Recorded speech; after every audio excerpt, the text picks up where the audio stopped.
Hello, Year 4, and welcome to our home learning. It is day 18, so it's Wednesday, the 3rd of February 2021. Right, joke time.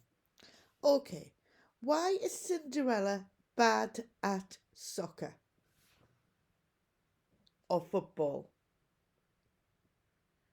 Because she's always running away from the ball. Ha! Can you come up with a better one? Okay, early morning work. Now, number one, complete the factor trees. If you have forgotten what a factor is, look at the number in the middle, 36. 1 multiplied by what equals 36? 2 multiplied by what equals 36? 3 multiplied by what equals 36? 4. So write down all the times tables that have a total of 36. So I'll give you the first one. I've written down 1 times 36 is 36. So the factors are 1 and 36. 2 times what equals 36. And you can find the missing numbers on that tree. Now, number 2. I would like you to do the same for the number 48 and then have a look to see what numbers you have and which one of those numbers is the odd one out. Number 3, complete the number sentence. 45 multiplied by 7 is the same as 9 times what times 7. So what I would do is look at number 45. 9 times what equals 45, because the missing number multiplied by 9 has to equal 45, because the times by 7 is the same on both sides of the equal sign. Number 4. Show 2 different ways to calculate 345 multiplied by 6, and I would like an answer. Number 5.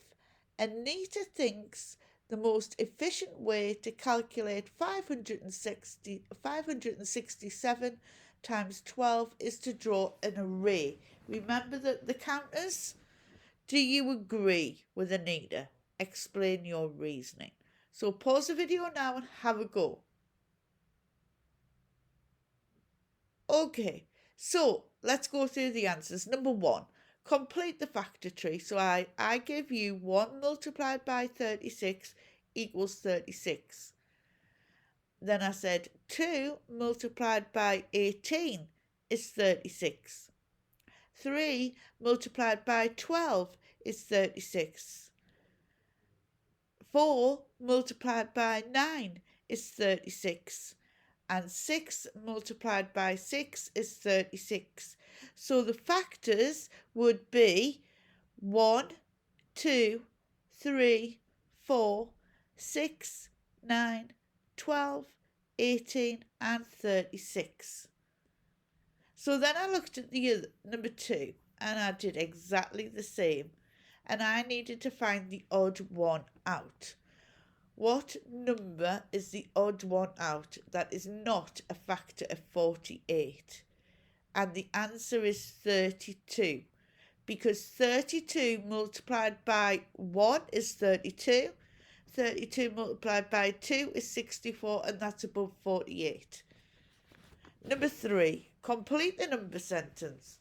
45 multiplied by 7 equals 9 multiplied by something times 7.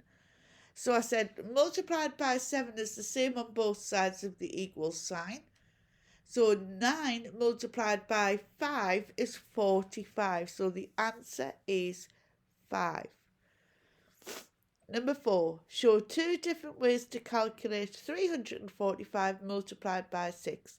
Well, I would do the column multiplication, and I would partition 300 multiplied by 6, 40 multiplied by 6 and 5 multiplied by 6 and add all the answers together. And the answer you should have had was 2070. Number 5. Anita thinks the most efficient way to calculate 567 multiplied by 12 is to draw an array. Do you agree with Anita? Explain your reasoning. Well, I do not agree with Anita. I think she is incorrect because, oh my goodness, it would take you a long time to draw 567 12 times. Okay? The quickest way would be to do a column multiplication. Okay? That you didn't need to work out the answer, because we haven't done that yet. Okay, well done. Okay, now so it's time for English. So if you can remember right, think what we have been learning about. Okay, so if you can pause the video now and have a look at the date and the target, and you need your newspaper article that you have just started. Okay, so you've got that. If you can remember rightly, we started with our headline and we said that the headline needed to be short and snappy. It needed to describe what the newspaper article was about. It could use rhyme or it could use alliteration. Remember what alliteration was? Where the words all began with the same letter. Brilliant. Okay, so we're going to move on. So, we are going to do the lead part first, okay? So the lead part is a paragraph, and that will tell us, everything that's really happening in the newspaper article, but it's snappy, it's short, it's brief, but it tells you exactly what has happened. It is the introduction, really, to your newspaper article. It is in past tense, and you need to use these questions: who, what, where, why, when, and how. Okay? Now, here we go. What I would like you to do is look at your sheet. Underneath your headline, I would like you to write your name as the reporter, because you are the one that's writing it. And I have put an arrow to where you will write your first paragraph. Okay, so we're going to answer the questions. Okay, who, what, where, when, why, and how. Okay, so I made a bit of a plan and I did some little notes. I hope I've done it right, but I'm sure you will tell me if I haven't. Who? Fish legs suggested Snotlout and Hiccup go to battle. What? Snotlout was calling Hiccup and was teasing him about his dragon, saying he was the toothless dragon, if you remember. Where? I've made this up because it didn't really tell us. So I've said that it was in the main dormitory where the boys live. And I've said that the dormitory is a big room and it has lots of beds, like a boarding school may have. And when was yesterday afternoon. And why? They were fighting over the dragon and who should have the fiercest dragon. And how? I thought you could add that because I've done most of the work. Okay, so using all of that, I have written down the first paragraph. Okay, so we'll go over it, then we'll have a look at what I would like you to do. So my first paragraph. Yesterday afternoon, a young Viking boy decided to send his friend into battle with the famously fierce Snotlout. Snotlout is a huge ogre of a boy who was feared by all of the Viking boys in the hairy hooligan tribe. However, because he was not the son of a chief, he had no hope of being the leader. It all began in the cold dormitory away from the tribe's elders.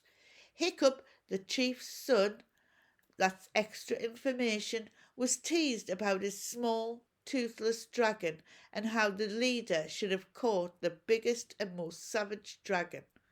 I've made a mistake there and I haven't included a piece of punctuation.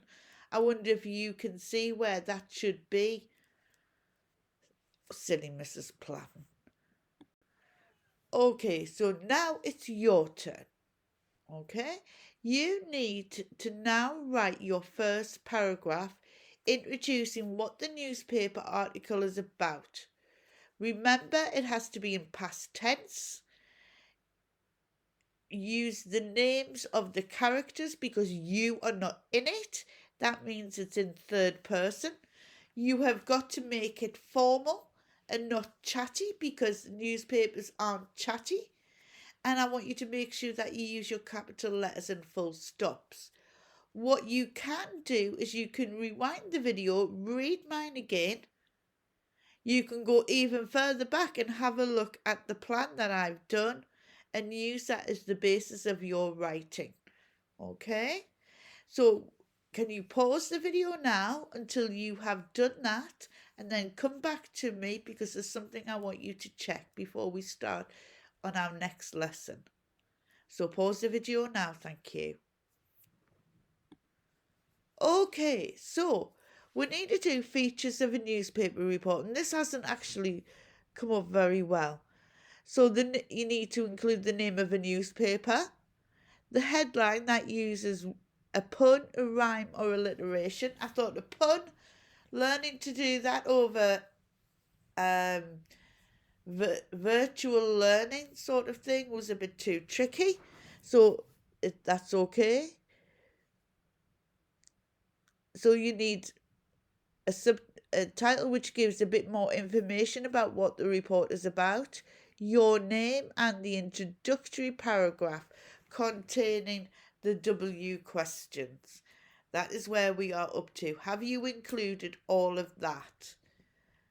So pause the video and check it through.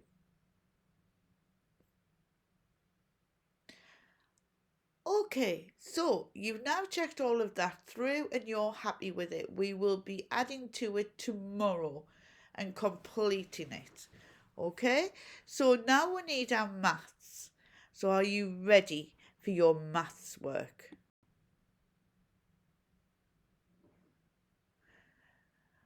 So we've been learning all about area. Can you shout at the computer, because I will be able to hear you, right? And tell me what area is. Ruby, I couldn't hear you. You didn't shout loud enough. I know you. You were going, she won't be able to hear. I can.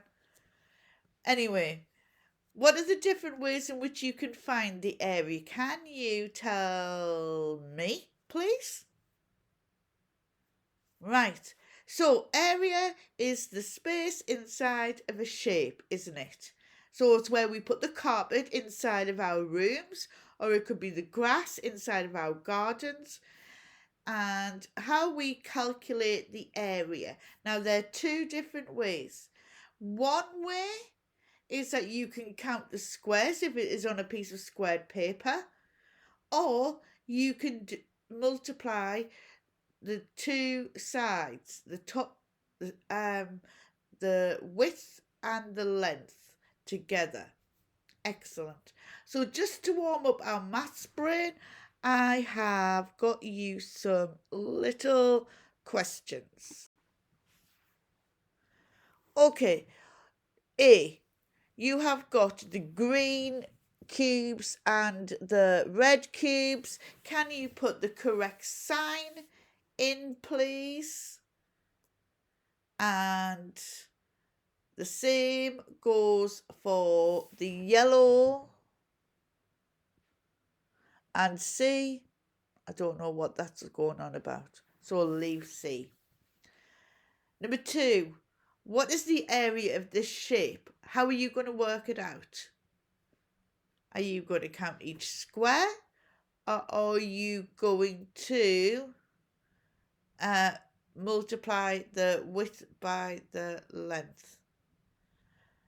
3a, what is 1 more than 3 multiplied by 5? And what is 2 less than 5 multiplied by 4?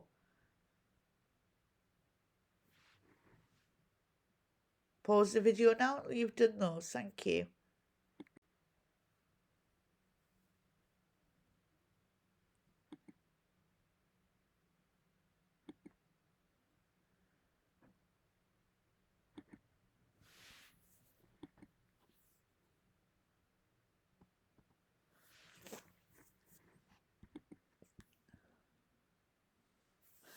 Okay, so you can see I have got 1, the 6 cubes is less than the 7 cubes. The 3 smiley faces is equal to the other 3, and I really don't know what C was supposed to be. So what is the area of the rectangle? It is 21. So you could either do 7 you could count each individual square, or you could add 7 add 7 add 7, or 3 add 3 add 3 add 3 add 3 add 3 add 3, or you could do 3 multiplied by 7 or 7 multiplied by 3.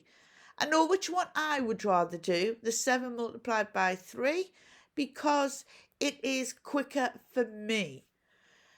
And so then we said, what is 1 more than 3 times 5? 3 5s are 15. 15 add 1 equals 16. What is 2 less than 5 multiplied by 4? 5 4s are 20. 20 minus 2 is 18.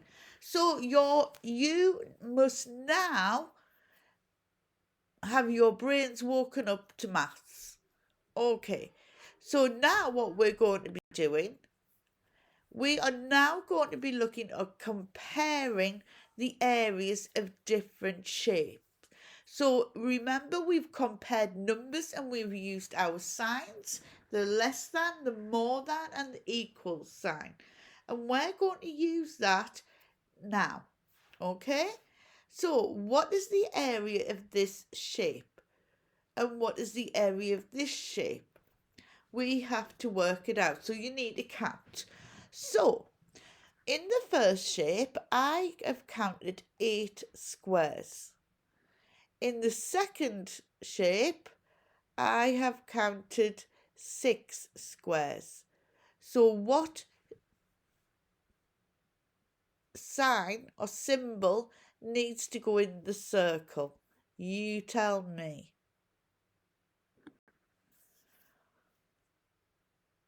Okay, so the question is, which shape has the smaller area?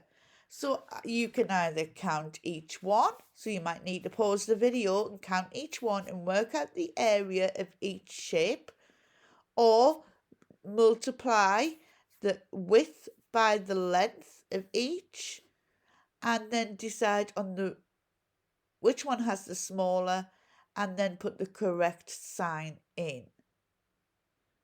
Let's see if you were right.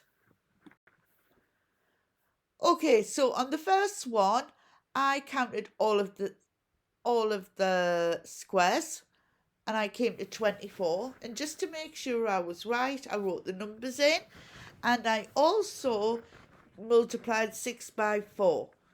So 6 times 4, because it's 6 along and 4 down. And then the second shape, I counted how many along, and that was 5. And how many down, which was 5. So I know 5 times 5 is 25. So you will then be able to see the sign that I've put in there. Okay then. So now what we need to do is we need to have a look at the shapes. And we need to decide which one is the smallest and which one is the largest. And we need to order them. So I'm wondering, Can you tell me which is the smallest, then which one will come next, and which will come next? Now, Tiny, if you remember Tiny, who I introduced to you yesterday, thinks B is really long. So he thinks that has the largest area. Is Tiny right? Can you pause the video now so that you can work out what the area of each of those shapes are?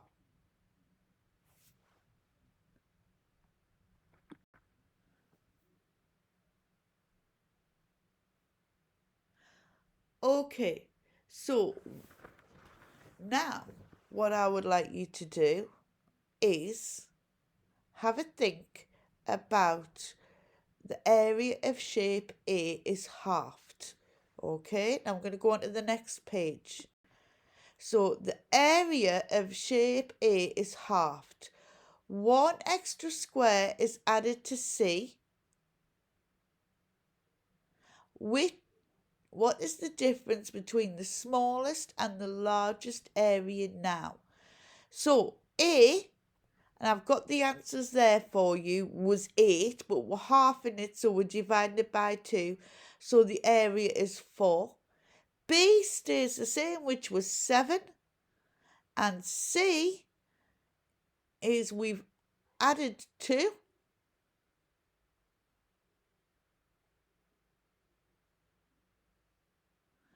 And so the largest is 10 and the smallest is 4. So 10 subtract 4 equals 6. Right, now in your pack you have your sheet, okay? Brilliant. Now what you need to do is you need to pause the video while you complete the sheet and come back when you're ready for reading workshop. Okay? So pause the video now for me, please.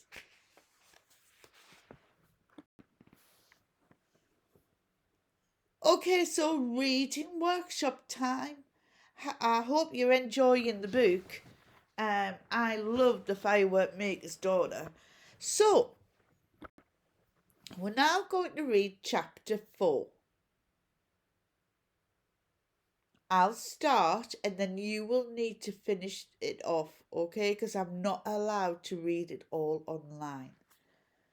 Chapter 4. Over the noise of the shouts and the struggle there came a sound like a mighty trumpet, and everyone fell still in fear. Chulak was frightened as well, though he knew what it was. For when Hamlet trumpeted, it meant he had nearly lost his temper. Who was Hamlet again? But before anyone could move, the goddess herself spoke. Her voice was soft and low, like the murmur of waves on a beach at night. What is the cause of all of this commotion? Stop fighting at once. It is good of you to protect me from embarrassment, High Priest, but I should like to hear from this young man and to see his friend the elephant. Come down to the water, both of you. Chulak looked at Hamlet and saw that the great beast was embarrassed as well. So now we definitely know who Hamlet was. Hamlet stepped through the crowd, being very careful not to tread on any toes, and knelt down next to Chulak on the sand. The slogans daubed on him were very clear in the moonlight. The goddess read them and asked Hamlet to turn round and show his other side. Eat at Rambashi's Jungle Grill. Chang loves Lotus Blossom. I thought I'd wash that one off, Chulak said. I think it's charming, said the goddess, but you mustn't do it any more. Your friend is too wise and noble to be written on, and if he could speak, I'm sure you'd realise that yourself. And she looked at Chulak in such a way that he knew exactly what she meant and felt ashamed. However, she went on, I can see that your request is not a frivolous one. Tell me what you seek. We've got a friend, Chulak said eagerly, and she wants to be a firework maker, you see, and she's done all the apprenticeship, but she wants to get some royal sulphur from Razvani. the fire fiend so as to qualify properly. So she's gone off by herself to Marapi. Only she didn't know about getting a flask of magic water for protection, and we don't want her to get hurt. So we've come to ask, please, as a favour, if you could give us some, and then we'll chase after her and see if we can catch her up. The goddess nodded. Your friend has good friends, she said, but Mount Merapi is far away, and the journey is dangerous. You had better set off at once and take great care. And if she had known what they wanted all the time, she held out a little gourd fastened with a silver clasp. So that's like a little bottle with a silver fastening thing. Chelak took it and bowed again. And the orchestra began to play and the dancers to dance. And when people looked at the lake again, the goddess was gone, though no one had seen her vanish. Before they left, Chelak washed Hamlet clean in the lake. Some of the village children helped, but they didn't help for long, because soon there was something else for them to see. A great cloud of smoke and flames coming from the jungle grill. Oh dear, said Chelak. There goes Uncle Rambashi's latest plan. Hamlet, I could tell that cook was having trouble. I hope he's all right. They're all safe, said Hamlet, and the children are enjoying the fire. Squeals of delight and excitement were coming from the crowd as the roof fell in with a shower of sparks. Buckets of water were being passed from the lake, until I could hear Rambashi saying, What a spectacle! What a splendid sight!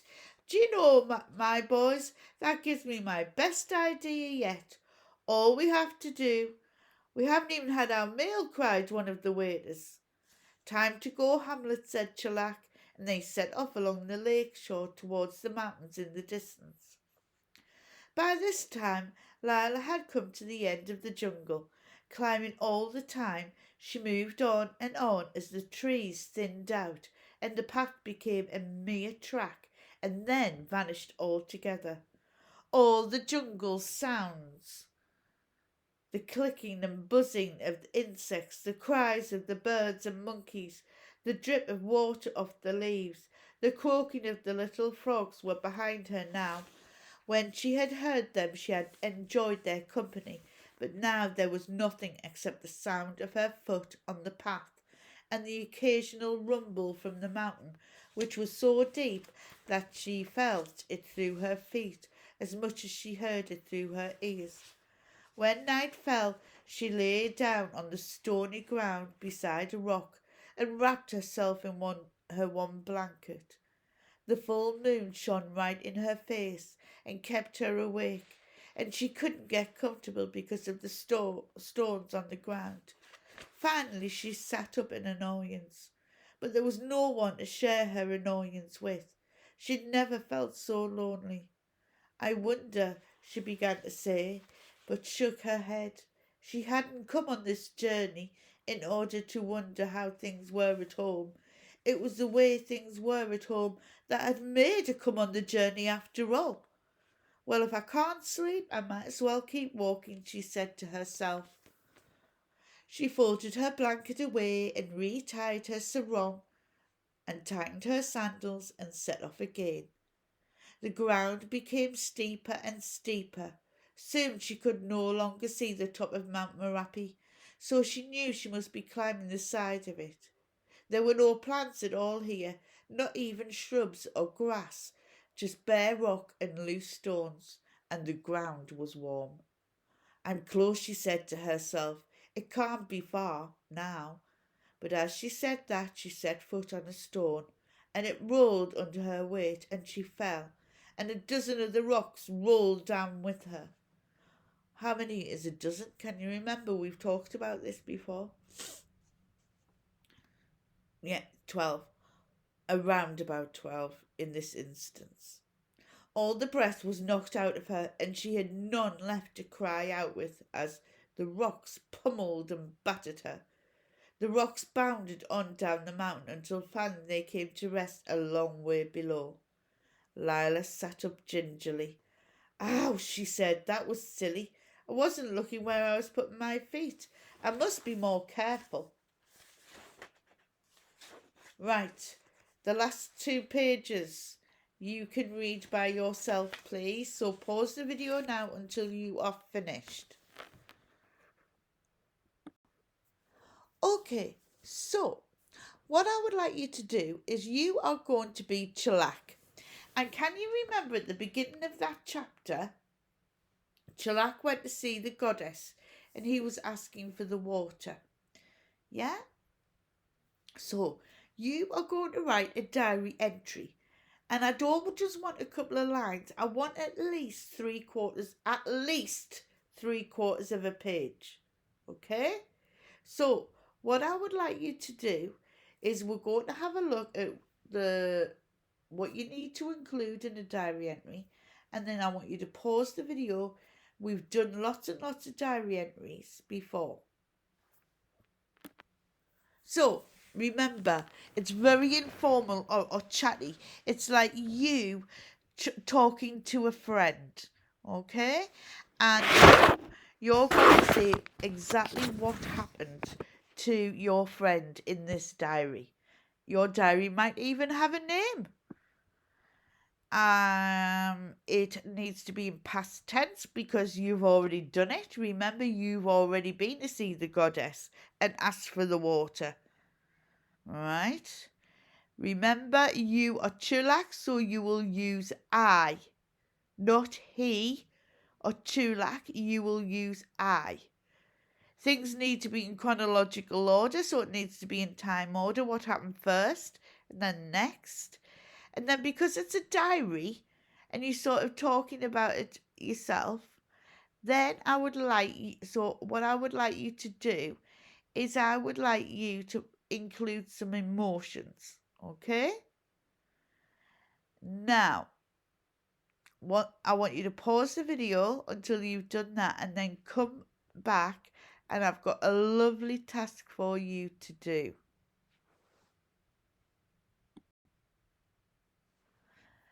Okay, so it's all about well-being and everything this week. So we're not going to do any geography today because you've had a really long reading workshop, as in you had to write a long piece of writing.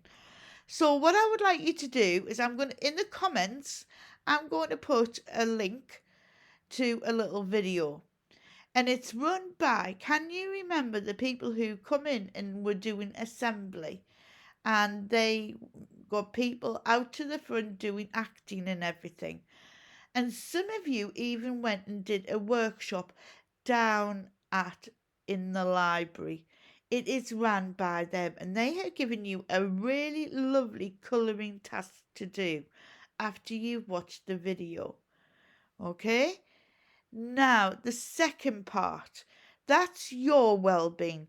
Your poor mums or whoever is helping you do all of this fantastic work that you're doing, right? I think need a break. So, for your mums or your dads or your grands or whoever's well-being, I want you to do a little job for them. So, what could you do, right?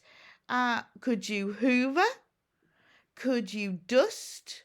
Could you wash and dry the dishes? Or even just tidying your bedroom without being asked might be a nice thing to do, right? You could even get them a snack that you don't have to cook. Okay, so I'll put the link of the video into the comments of the video. Okay, so hope you have a good day and you do something nice for someone, please. Okay, and I will see you very soon.